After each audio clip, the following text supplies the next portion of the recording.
আহত হয়ে পঙ্গু হয়ে জীবিত আছেন, আল্লাহ তাআলা তাদেরকে সুন্দরভাবে জীবনযাপন করার তৌফিক দান করুন। সংগ্রামী ভাই ও বন্ধুগণ, আজকে বিশেষভাবে স্মরণ করছি ২৪-এর গণ অভ্যুত্থানের মাধ্যমে আমরা যে দ্বিতীয় স্বাধীনতা পেয়েছি।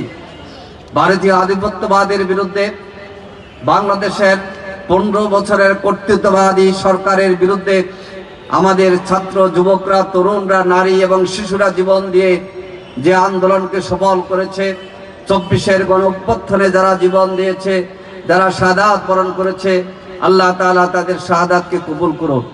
যারা এখনো আবদ্ধ অবস্থায় আছেন, যারা এখনো চিকিৎসাধীন আছেন, আল্লাহ তাআলা তাদেরকে দ্রুত সুস্থতার নিয়ামত দান করুন। যারা এই গণ অভ্যুত্থানে ভূমিকা পালন করেছেন, আমাদের ছাত্র জনতা, নারী পুরুষ নির্বিশেষে শ্রমিক জনতা, সকলের অবদানকে আমরা শ্রদ্ধা ভরে স্মরণ করছি। প্রিয় ভাই এবং বন্ধুগণ, ফেব্রুয়ারি মাসে জাতীয় নির্বাচন, কিন্তু এর আগে আমরা দাবি জানিয়েছি এই জাতীয় নির্বাচনের ক্ষেত্র তৈরি করেছে ২৪-এর গণ অভ্যুত্থান। ছাত্র জনতার গণ অভ্যুত্থানকে স্বীকৃতি দেওয়ার জন্য জুলাই জাতীয় সনদ তৈরি হয়েছে। সরকার জুলাই জাতীয় সনদের সংবিধান আদেশ জারি করেছে, কিন্তু একটি মহল জুলাই জাতীয় সনদ গণভোটে আইনে পরিণত হোক এটা চায় না। আজকে যুবকদের সামনে আমরা বলতে চাই, জুলাই জাতীয় সনদের সংবিধান আদেশ ঘোষিত হয়েছে। জাতীয় নির্বাচন আগে গণভোটের আয়োজন করে ছাত্র জনতার, এদেশের মানুষের ২৪-এর গণ অভ্যুত্থানের অবদানের স্বীকৃতি দিতে হবে এবং গণভোটে সংস্কারের পক্ষে, বাংলাদেশের পক্ষে, আধিপত্যবাদের বিরুদ্ধে, আওয়ামী পেশিবাদের বিরুদ্ধে হায়ের পক্ষে রায় দিয়ে জনগণকে বুঝিয়ে দিতে হবে আমরা আগামী দিনের বাংলাদেশ পেশিবাদ মুক্ত বাংলাদেশ গড়ে তুলতে চাই। সংগ্রামী ভাই এবং বন্ধুগণ, আগামী নির্বাচনে ছাত্র জনতার আকাঙ্ক্ষা কি? এই আকাঙ্ক্ষা শহীদ আবু সাইদ বেগম রোকেয়া বিশ্ববিদ্যালয়ের ছাত্র বলে গিয়েছে, বুকের মধ্যে অনেক জ্বর, বুক পেতেছি গুলি কর। কি বলেন?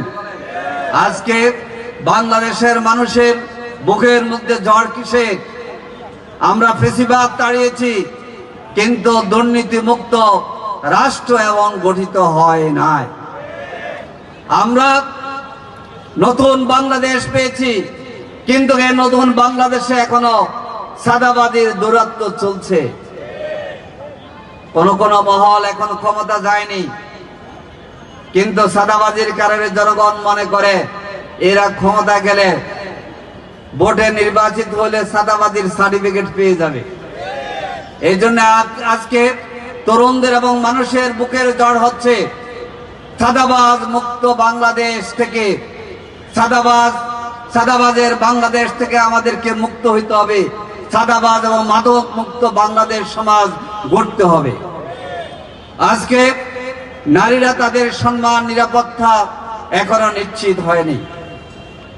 যেই দলেরও হোক, নারী আমার মা, নারী আমার বোন, নারী আমার মেয়ে, নারী আমাদের পরিবারের গর্বিত সন্তান।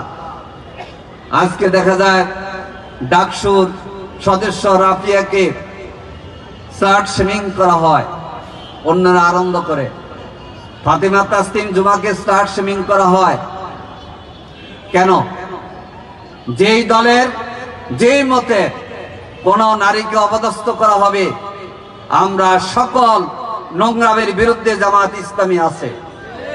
আমরা মনে করি নারীদের সম্মান, মর্যাদা, অধিকার এবং নিরাপত্তার গ্যারান্টি দেবে বাংলাদেশ জামাত ইসলামী।